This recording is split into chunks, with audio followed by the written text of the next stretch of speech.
Je vais vous faire un petit discours sur les mots. C'est très important de comprendre les mots.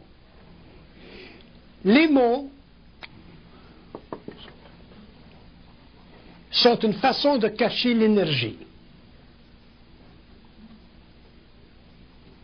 Les mots doivent être une façon de libérer l'énergie. Donc, les mots sont une façon de cacher l'énergie. Exemple, la philosophie. Les mots, dans l'évolution, seront une manière de libérer l'énergie. Comment l'homme va faire?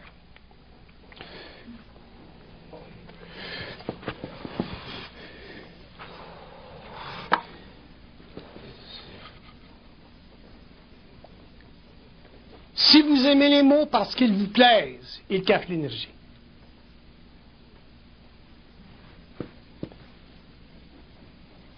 Si vous aimez les mots parce qu'ils sont beaux, ils cachent l'énergie.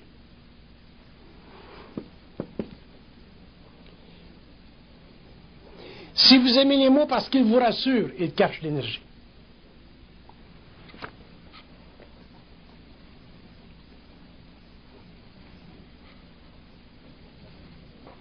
Si vous aimez les mots parce qu'ils sont près du sacré, ils cachent l'énergie.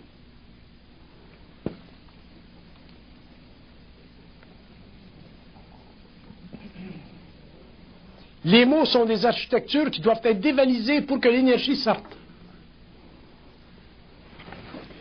L'évolution, la civilisation, les philosophies, les systèmes de pensée, les religions qui ont été à la base de l'évolution ont utilisé les mots pour garantir à l'homme qu'il était sur le droit chemin.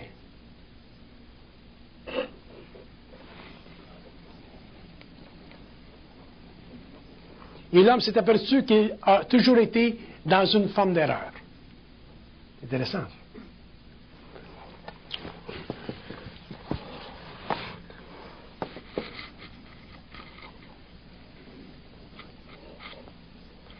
Quand vous utilisez les mots, utilisez pas en tant qu'égaux, mais utilisez-les en tant que grand moi. Ils ne doivent pas vous appartenir. S'ils vous appartiennent, ils font partie de l'ego. S'ils ne vous appartiennent pas, ils font partie du grand moi. S'ils ne vous appartiennent pas, vous pourrez construire un pont. S'ils vous appartiennent, vous ne pourrez pas construire de pont. Chaque mot doit avoir des ailes. Les ailes des mots, ce sont les vibrations. Ce ne sont pas les formes.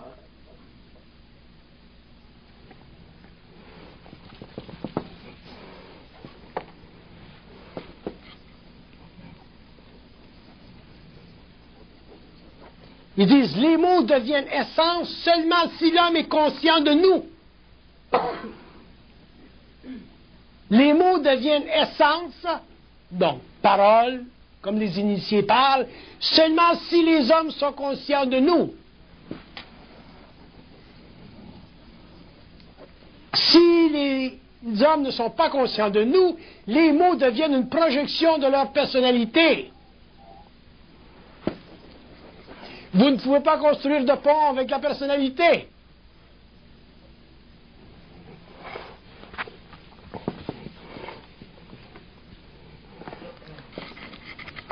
Quand un homme parle, il n'est pas supposé d'être là où il parle.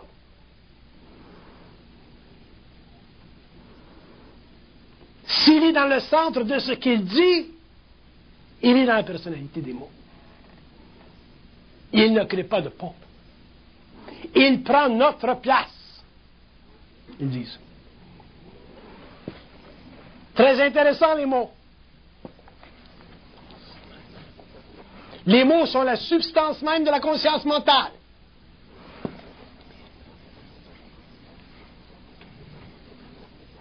Mais ils peuvent être utilisés par toutes les forces dans l'univers, les bonnes et les mauvaises. Donc, qui détermine si les mots sont bons?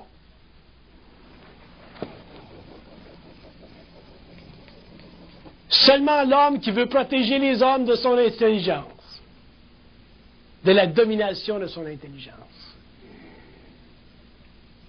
Si vous ne protégez pas les hommes de la domination de votre intelligence, les mots ne font pas partie des forces créatives universelles. Si vous protégez les hommes de votre intelligence, de la puissance de votre intelligence, à ce moment-là, les mots ont des ailes. Les hommes deviennent libres.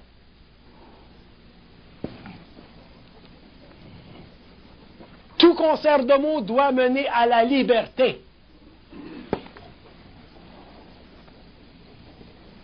Et non pas à la confrérie de ceux qui pensent pareil.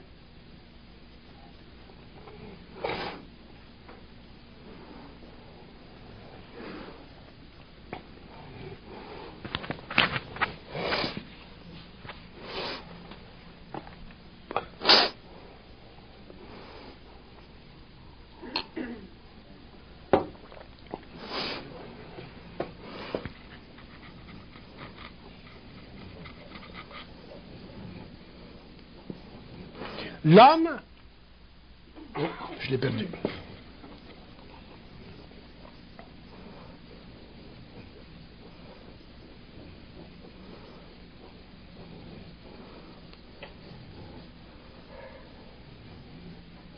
L'homme qui crée des mots sur le sentier de sa conscience n'a plus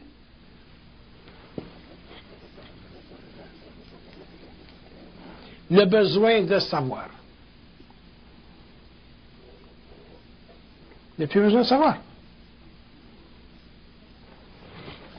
Savoir, ça fait partie de sa vie. Ça fait plus partie des besoins de l'ego. Donc, ça donne les ailes aux mots. L'énergie est libérée.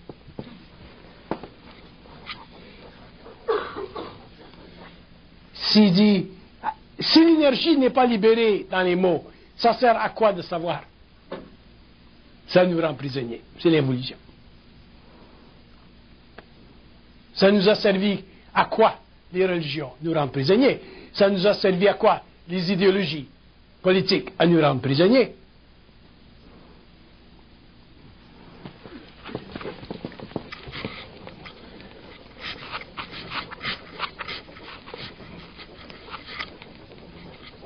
Il dit un mot qui n'est pas libre de sortir de la bouche de l'homme sans être contrôlé, ne fait pas partie de sa conscience créative, il fait partie de la mémoire de la race.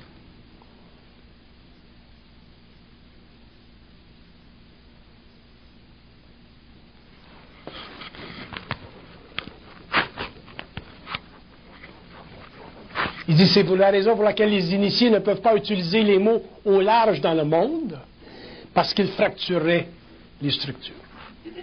Donc les mots sont pour l'homme, sont pour l'individu, sont pour la libération de l'homme. Les mots avec des ailes, les mots qui libèrent l'énergie, servent à libérer l'homme. Les mots, les autres mots, servent à l'encapsuler et ça fait partie des modes de la civilisation, de ce que vous appelez la connaissance.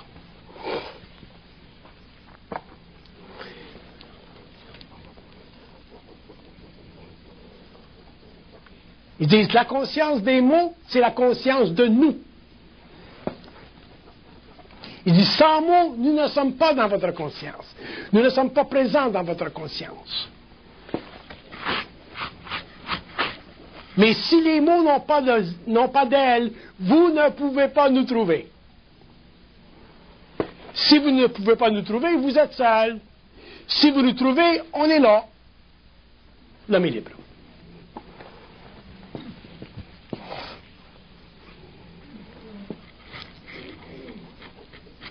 C'est dans la science de l'âme que l'homme découvrira le pouvoir des mots.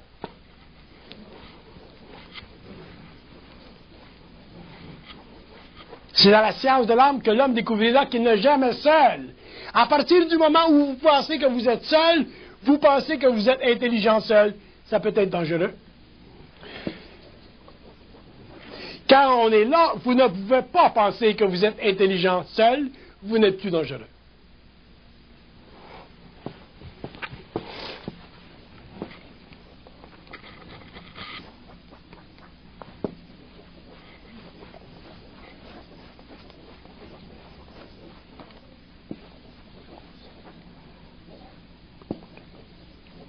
Je comprends pas ce qu'ils veulent dire par ça, là, mais je vais vous le dire pareil, puis j'irai. Ils disent que les mots sont la conscience des états.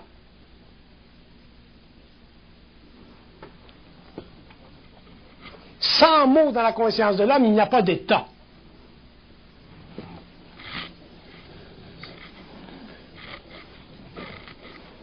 Et un état, c'est un niveau quelconque de présence d'esprit. Si l'état est très grand, la présence d'esprit est très grande, les mots sont très présents.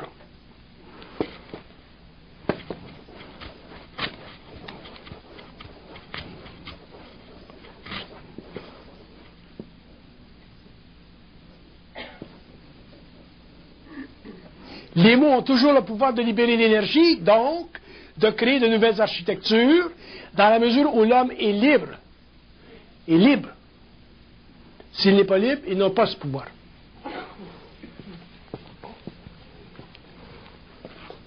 Vous pensez que les mots vous appartiennent parce qu'ils n'ont pas d'ailes. S'ils avaient des ailes, vous sauriez qu'ils ne vous appartiennent pas. On appelle ça fusion, unification.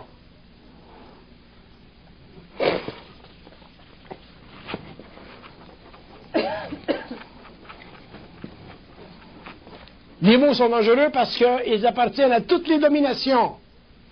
Toutes les dominations peuvent les étudier, les utiliser et les exercer.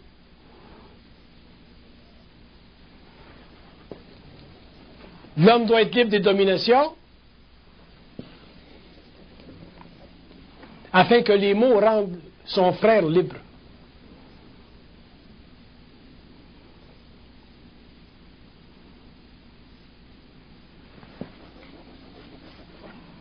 Il dit, c'est la raison pour laquelle vous devez vous méfier de tout ce qui semble être intelligent, à moins que vous ne le sachiez vous-même.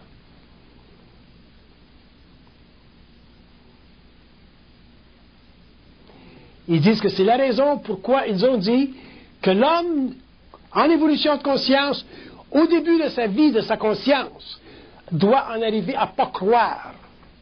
Parce qu'il y aura toujours des gens plus avancés que vous qui utiliseront les mots.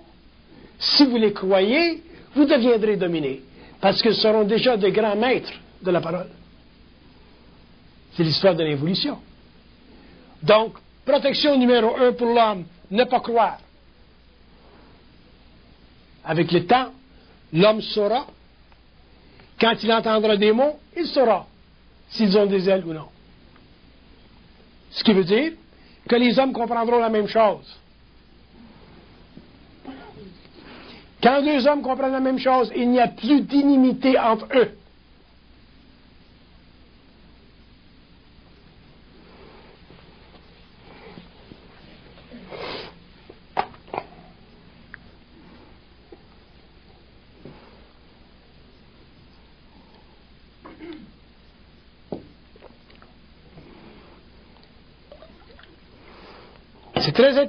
C'est très important pour l'homme d'étudier tout. L'homme doit étudier tout.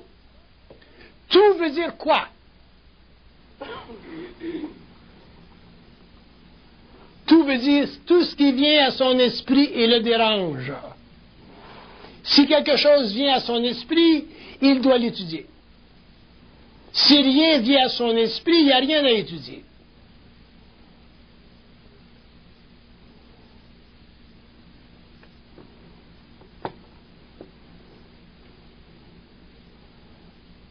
Quand quelque chose vient à son esprit, il doit savoir, et qui le dérange, il doit savoir l'arranger.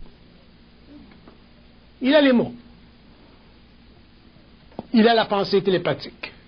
Il a la pensée intérieure. Il a le pont. Il est seul. Il n'y a pas d'autorité au-dessus de lui. Il crée les mots. Il engendre les architectures. Il évolue, sa conscience grandit, elle se diffuse, elle libère.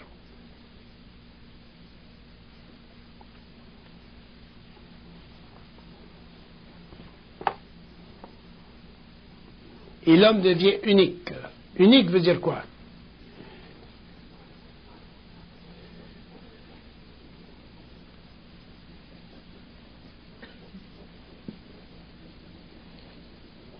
Unique veut dire qu'il n'y a plus de représentation de lui parce qu'il n'y a plus de mémoire de la race. Lui, il pense de manière créative, l'autre pense de manière créative, l'autre pense de manière créative. Tous les hommes individués pensent de manière créative et toutes ces facettes individuelles de ces âmes mises en vibration qui ont un niveau d'évolution particulier à elles-mêmes, font partie de ce qu'on appelle la grande lumière universelle.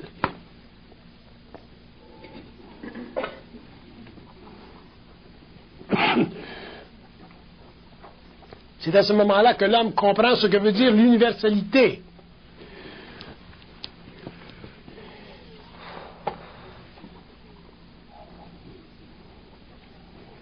Il ne s'agit pas pour l'homme de se croire grand. Il ne s'agit pas pour l'homme de se croire saint. Il ne s'agit pas pour l'homme de se croire bon, de se croire intelligent. Il s'agit pour l'homme d'être en dehors de la forme. Ce sont les mots qui ont des ailes. Et à ce moment-là, l'homme crée son sentier, il crée son pont. Les hommes créent leur pont, et tous ces ponts se rejoignent dans d'autres dimensions, et un jour, les hommes pourront s'éveiller en conscience morontielle et continuer l'évolution systémique locale.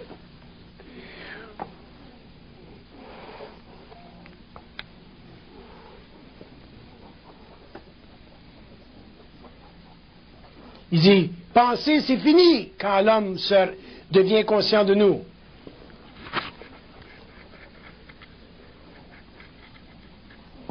Parce qu'il n'a plus besoin de la lourdeur des mots. Penser, c'est lourd. Créer, c'est léger.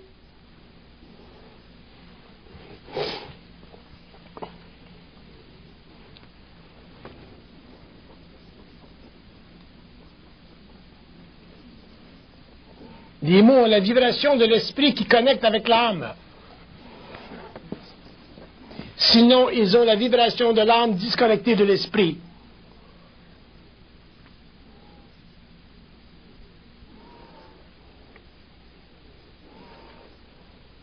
Que les gens appellent la connaissance.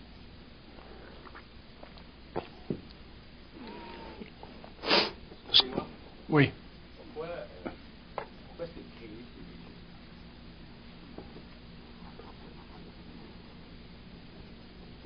Créer, c'est léger parce que vous n'avez pas de responsabilité. Il n'y a pas de réflexion.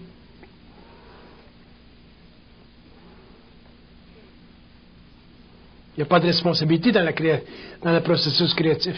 Il se contient par lui-même. Donc l'ego n'est pas impliqué. Il est simplement un canal. Donc ça devient léger. Ça revient à quoi? À la crainte. Dans quel sens? C'est-à-dire qu'on est empêché de créer parce qu'on a peur.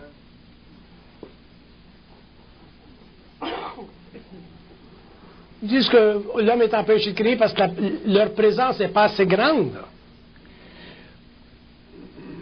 Donc, pourquoi la présence n'est pas assez grande? Mais ça dépend de chaque individu.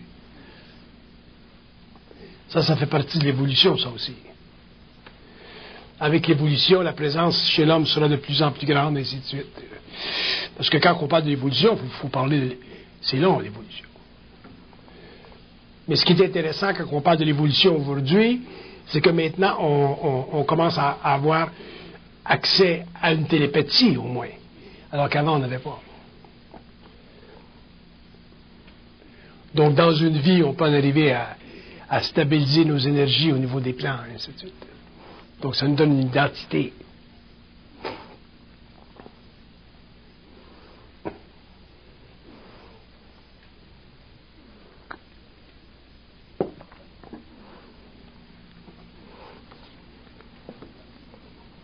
Il dit, les gens très intelligents doivent se méfier de l'être.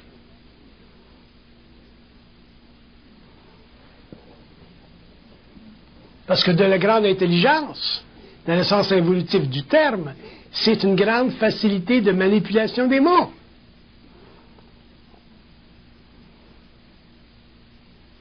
Regardez un avocat.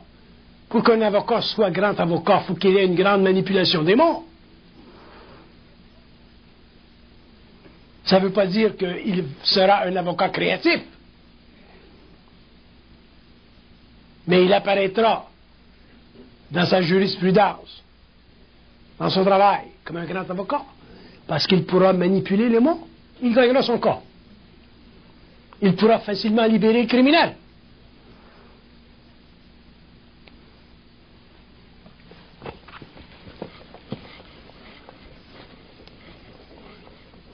Les mots ont été utilisés pendant l'évolution pour que l'homme développe la conscience de l'ego. Très bien, pas de problème. Mais dans ce processus-là, la connexion avec nous a été coupée.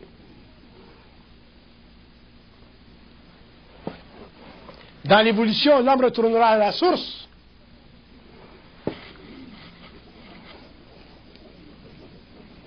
Les mots seront réinventés. Autrement dit, l'énergie du mot sera libérée. Donc, si on parle de Dieu, l'énergie du mot Dieu sera libérée pour que l'homme développe de nouvelles architectures. Pour comprendre une autre infinité, une autre relation entre l'énergie et l'espace, une autre relation entre le temps et l'espace. Découvrir de nouveaux multiples de temps. Il n'y a pas simplement un temps. Il y a d'autres temps. Si l'homme n'est pas libre des mots, et si l'homme n'est pas capable de faire éclater le plus grand des mots, qui est le mot utilisé pendant l'évolution pour la définition ou pour l'appellation de son Dieu, il ne peut pas donner les ailes aux mots. Il est encore un être de l'évolution, il est encore un produit de la religion, il est encore un produit de la philosophie, il fait partie de l'âme incarnée, il ne fait pas partie de l'âme libérée. Donc, en lui, il continue à s'exercer, c'est-à-dire la crainte. Pourquoi? Parce que la crainte, c'est l'incompréhension de la totalité de ce qui se passe en dehors de la matière. Donc la crainte, c'est l'incompréhension de ce que vous appelez Dieu. Si l'homme avait une compréhension des plans, de la vie, de ses contacts astraux, mentaux, de sa morosalité, de son identité, si l'homme pouvait répondre instantanément à toutes les questions qui viennent à son esprit lorsqu'il est en opposition existentielle, l'homme n'aurait pas de problème sur la Terre.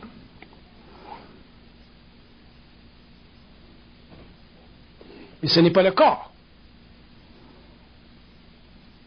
Parce qu'il n'a pas eu la force, l'intelligence de regarder tous les mots et les plus grands mots. Les mots qui font partie du sacré, les regarder à la loupe pour voir l'illusion dans l'étincelle. Si l'homme ne voit pas l'illusion dans l'étincelle, comment voulez-vous que l'homme en contrôle le feu?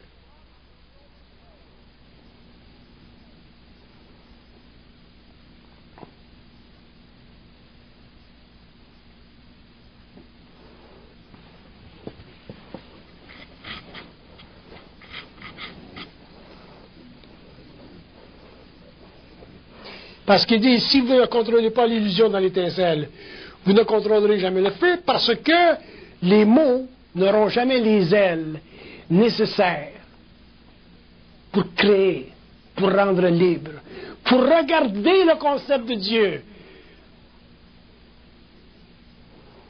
pour l'altérer, pour lui donner une autre dimensionnalité, pour créer une autre équation universel, où l'homme égale énergie.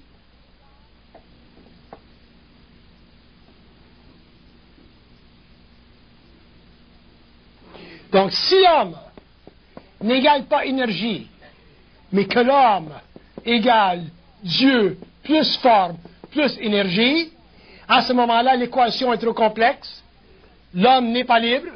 Il ne peut pas utiliser les mots avec des ailes. Il ne peut pas simplifier sa réalité. Il ne peut pas comprendre que le mental, c'est de l'énergie, l'astral, c'est de l'énergie, l'éthérique, c'est de l'énergie, et le physique, c'est de l'énergie, même si la science proclame que le physique, c'est de l'énergie. Parce que même si elle proclame que le physique, c'est de l'énergie, ses émotions, son mental, ne peuvent pas lui donner la conscience de la vibration. Et tant que l'homme n'aura pas la conscience de la vibration, il n'aura pas la conscience des mots, il n'aura pas le pouvoir de donner aux mots les ailes. Et si l'homme ne donne pas aux mots le pouvoir des ailes, l'homme ne pourra pas laisser les mots créer. Il ne pourra pas laisser l'énergie créer. Et si l'homme ne laisse pas l'énergie créer, c'est lui qui créera, et sa création sera lourde, limitée, involutive, et elle fera partie de ce que j'appelle la mort des civilisations. Le cycle des civilisations.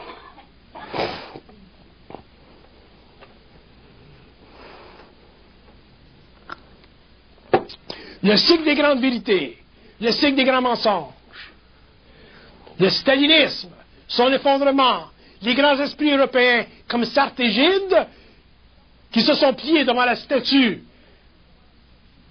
du stalinisme et qui ont été obligés plus tard dans leur vie renier à leurs convictions premières, ces grands intellos de l'Europe.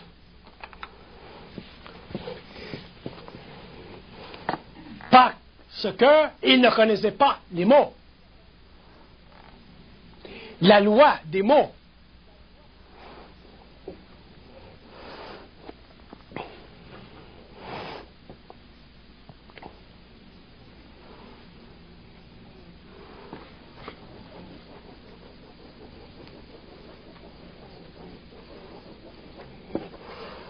Les individus qui utiliseront le plus les mots sans elles, ou les peuples, ou les groupes qui utiliseront le plus les mots sans elles, seront les plus dangereux sur la Terre.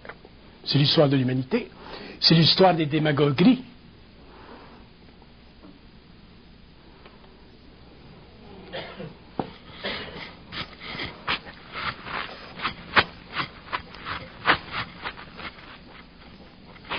Si les mots, si vous ne pouvez pas arrêter instantanément un mot qui vient vers votre esprit et que vous n'êtes pas capable de l'arrêter, c'est parce que vous êtes magnétisé par le mot.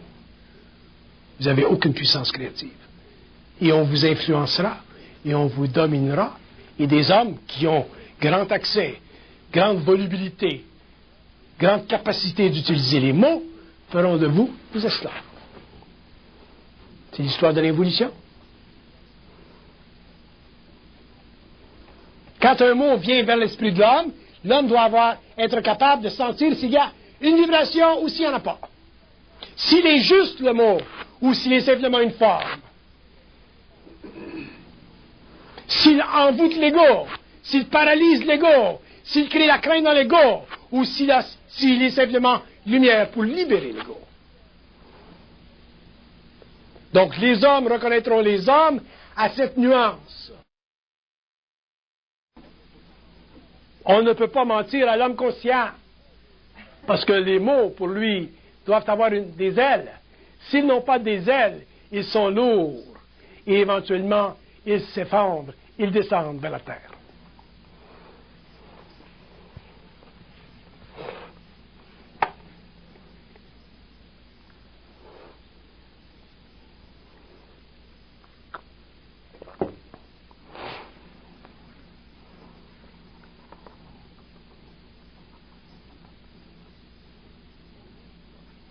Les mots sont l'élixir de l'esprit et la damnation des âmes.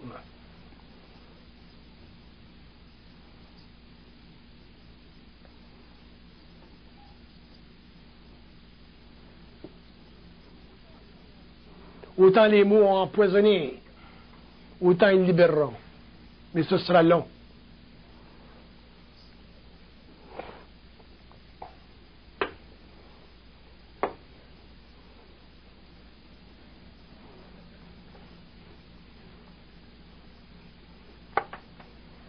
Méfiez-vous de la poésie. La poésie, c'est la divinisation des mots. C'est la spiritualisation des idées. C'est la conscience astrale en puissance. C'est la beauté mise au service de l'orgueil. Pas pire, hein? Au service de l'orgueil.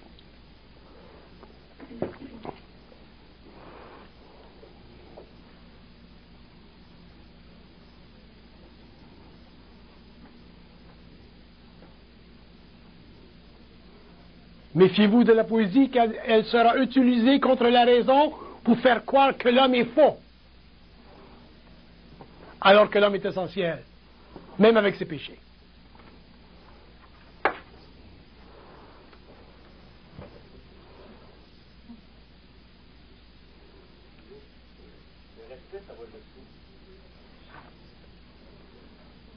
Le respect, c'est l'amour de l'autre. S'il n'y a pas d'amour, ce n'est pas du respect, c'est un jeu qu'on appelle le respect. Le respect, c'est l'amour de l'autre. Si vous aimez l'autre, c'est le respect. Le respect, c'est l'amour mental. Le respect, c'est l'amour du mental. Quand vous aimez au niveau du mental, c'est le respect de l'autre.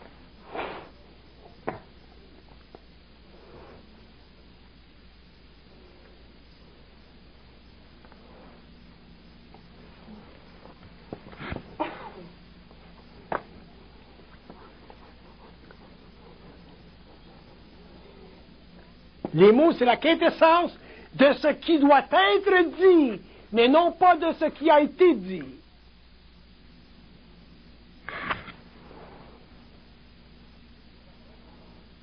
C'est la quintessence de ce qui doit être dit, et non pas de ce qui a été dit. Ce qui a été dit, c'est de la mémoire. Ça ne fait plus partie des mots ailés. Parce que le mot, quand il a des ailes, n'appartient plus à la mémoire. Celui qui le dit ne s'en rappelle plus, il n'a plus besoin de s'en rappeler, parce que ça ne lui appartient plus. Il est lancé dans la conscience océanique de l'homme, le mot. Donc, je ne sais pas ce qu'il disait ici, là, mais c'est...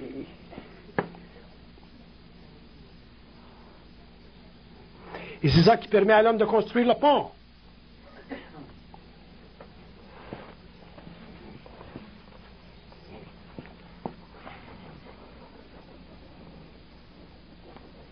Si vous utilisez les mots pour vous convaincre ou convaincre les autres, vous leur enlevez les ailes. Aucun homme doit être convaincu par un autre. Les hommes doivent être éclairés seulement et à condition de les rendre libres.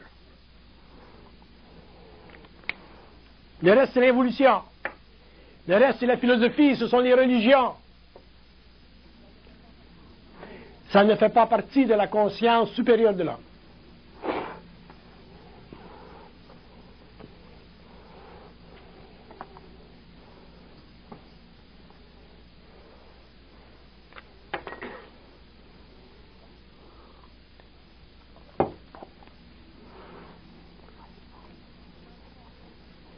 Quand vous parlez, prenez conscience un petit peu que quelqu'un parle à travers vous.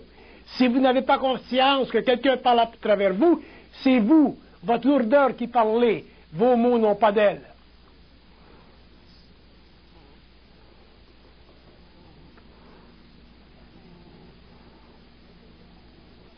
L'intelligence créative commence où l'intelligence de l'ego cesse.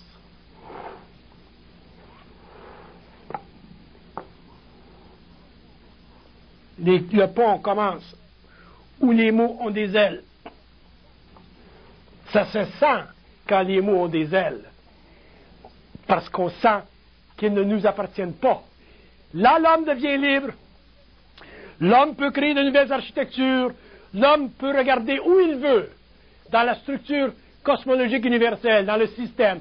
Il peut regarder la vie, la mort, les entités, l'astral, les éternels, le concept de Dieu. Il peut regarder et investiguer tout parce qu'il n'a plus rien à prouver, parce qu'il n'a plus besoin de rien savoir, parce qu'il fait partie de la vibration des mots qui ont des ailes. Il n'a plus besoin de savoir. Il n'a plus besoin de curiosité. Il n'a plus besoin de convaincre. Très dangereux convaincre.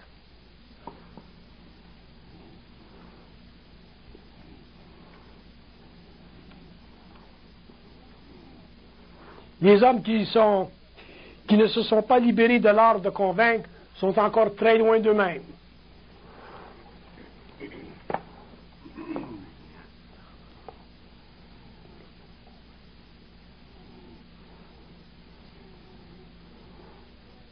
Vous vivez un temps dans le monde où l'art de convaincre devient très populaire. Faites attention.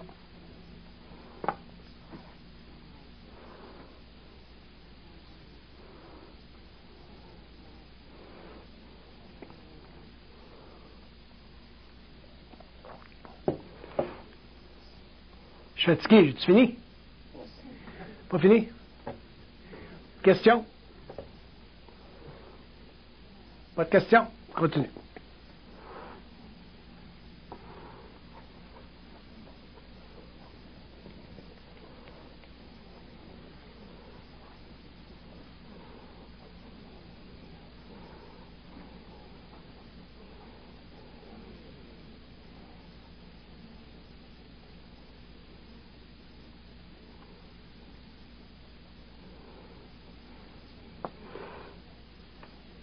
C'est intéressant ce qu'ils disent. Ils disent que l'homme aura la soif des mots dans l'évolution, mais la soif des mots ne servira pas à soulager son âme.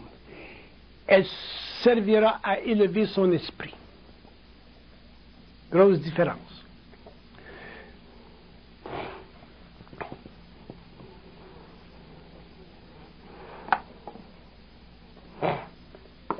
Faites attention à la poésie des mots. C'est à travers la poésie des mots que l'on charme l'ego, que l'astral charme l'ego. Dans la science de l'âme, il n'y a pas de poésie.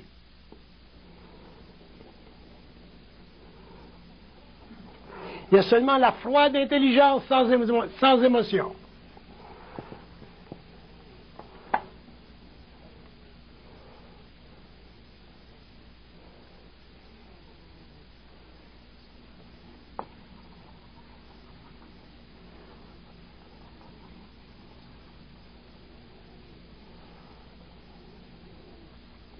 Les religions ont utilisé la poésie pour adoucir les mœurs.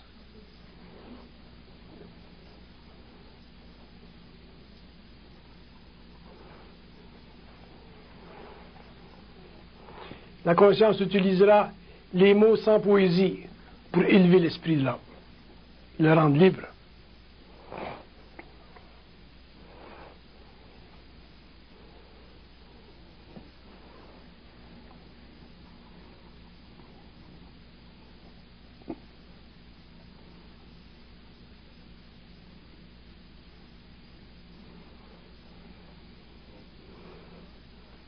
Ils disent, pour être grand poète, il faut être très naïf.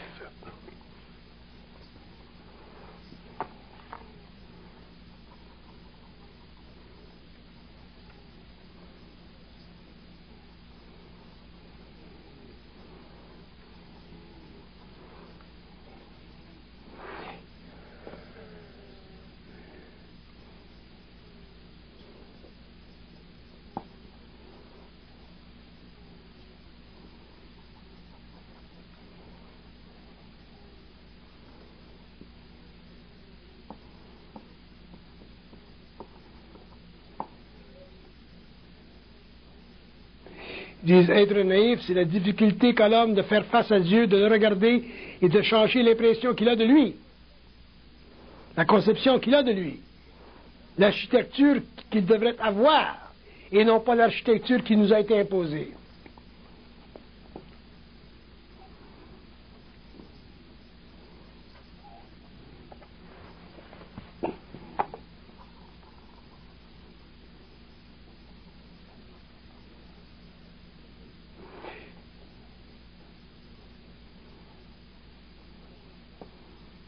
Je vous donne ça par tranche, là, parce que ça va trop vite. Même moi, je dis.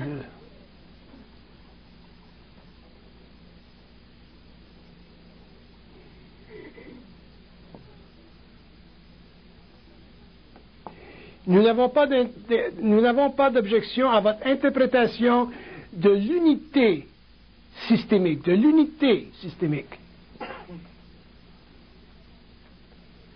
Mais nous avons objection à votre façon de la décrire.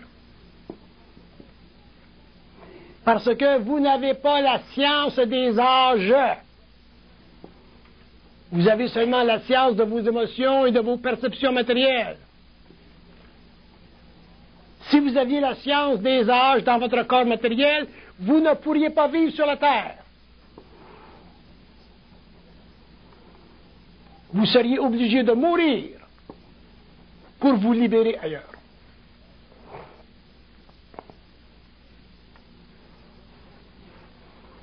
Donc l'homme est très vaniteux, très orgueilleux dans sa spiritualité involutive lorsqu'il proclame le mot de Dieu comme si ce mot était la finalité de sa conception unitaire de l'univers local.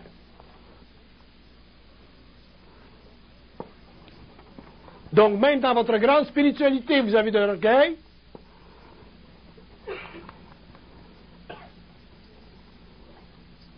Et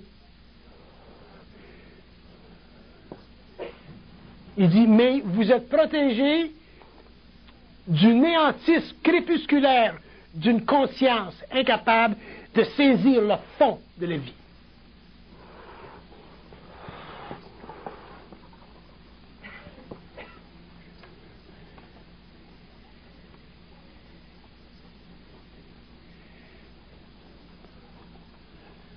Tout ce qui est religieux, c'est une astralisation de la conscience de l'homme.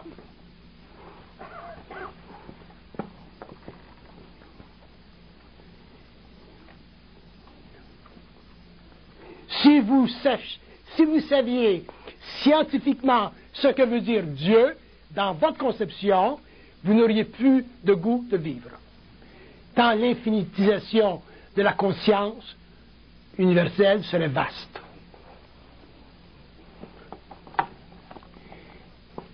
Les religions protègent l'homme, mais le gardent ignorant.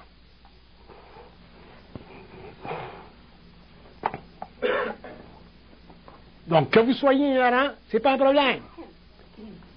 Mais ne vous avancez pas comme des sages.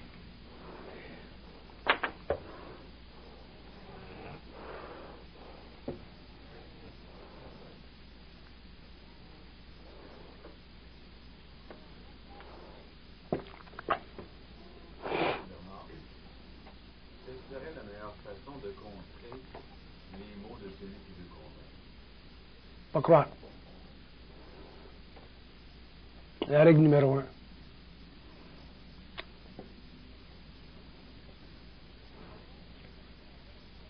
Pas croire, c'est un état mental. Le pas croire dont je parle, c'est un état mental. Si vous me dites quelque chose et que je ne le sais pas, comme vous le dites, je ne peux pas me permettre de croire. Si vous me dites quelque chose et que je le sais comme vous le dites, je le sais comme vous le dites. Nous le savons ensemble. Il n'y a plus besoin de croire.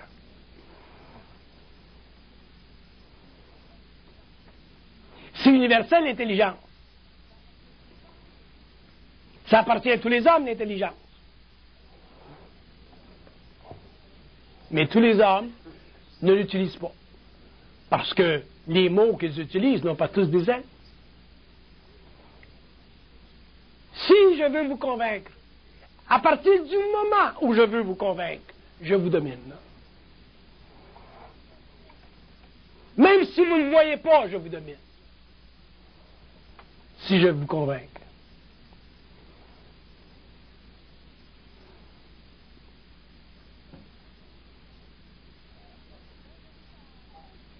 Parce que quand je vous parle, ou que vous me parlez, je dois, ou vous devez, regarder si les mots ont des ailes. S'ils n'ont pas d'ailes, je peux fracasser la forme et vous amener plus loin, si vous voulez venir, mais pas vous convaincre.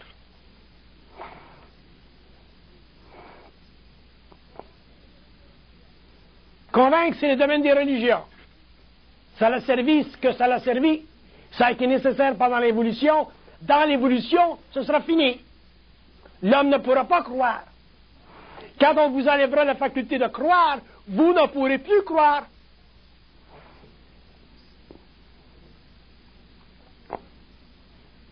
Ce sera pour le reste de l'humanité, mais ce ne sera pas pour vous en tant qu'individu.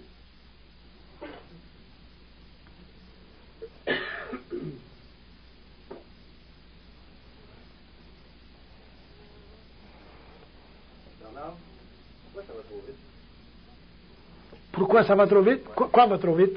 Qu'est-ce qui va trop vite? Oh, parce que des fois, quand il me parle, il va trop vite. Fait que... Mon contact.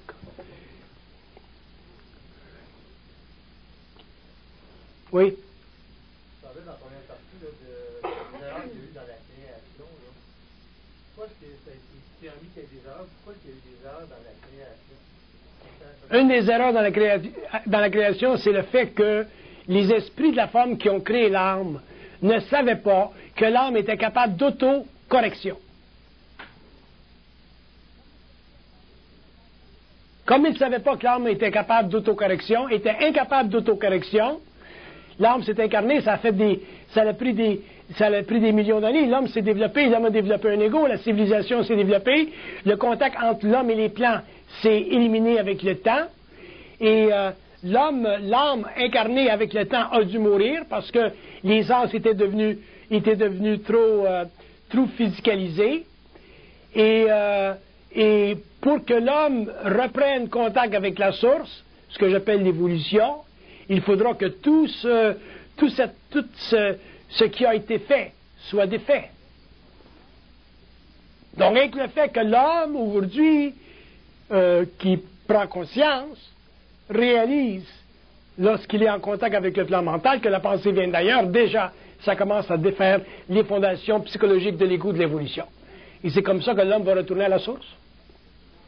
Mais c'était une erreur dans ce sens que c'était une erreur. La science n'était pas parfaite. La compréhension n'était pas parfaite. Les esprits de la forme. Ouais. Il y avait de la dualité dans les esprits de la forme à ce moment-là? La dualité s'est faite au fur et à mesure où les âmes sont descendues des plans, dans des plans plus denses.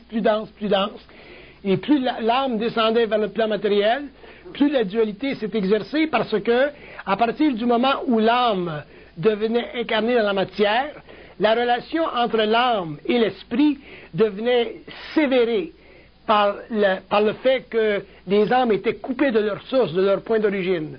Et c'est ça qui a créé la dualité, parce que la dualité, c'est l'incapacité de comprendre la totalité d'un plan. Donc, quand un âme ou un homme n'est pas capable de comprendre la totalité de son plan de vie, ou des autres plans de vie qui font partie, par extension, de sa multidimensionnalité, la dualité existe parce que elle révèle chez l'homme une facette de l'incompréhension de sa conscience, autrement dit, elle révèle chez l'homme un aspect de ses propres ténèbres, ces ténèbres étant l'expression sur le plan matériel de son ignorance, qui résulte du fait que les mots, donc que la conscience, n'a pas d'aile, c'est-à-dire que l'homme n'est pas capable de construire son propre pont vers sa propre infinité pour comprendre, parler avec, discuter des architectures qui font partie du système universel local. Et c'est ça qui a créé la dualité, parce que dans le fond, la dualité n'existe pas. Elle n'existe pas en tant que forme morale.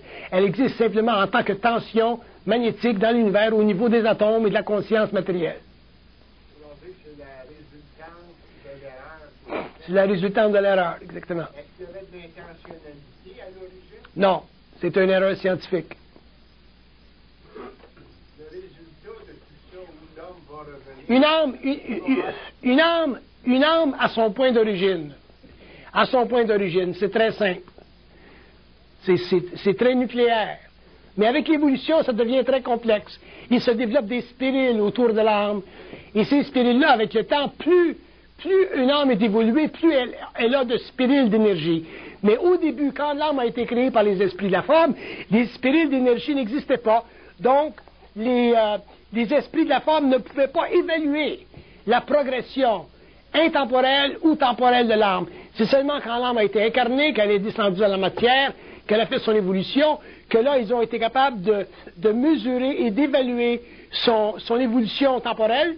Et c'est là qu'ils ont vu, qu'ils ont réalisé que l'âme n'était pas capable de s'auto-corriger. Et c'est à ce moment-là qu'ils ont commencé à envoyer sur la terre des initiés.